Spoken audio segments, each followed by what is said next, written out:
first of one of the most popular sports car lines of all time, the 240Z.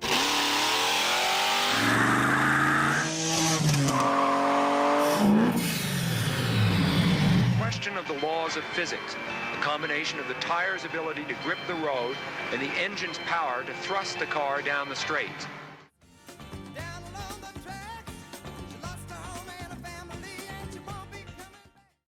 Detail on it, it's not bad at all.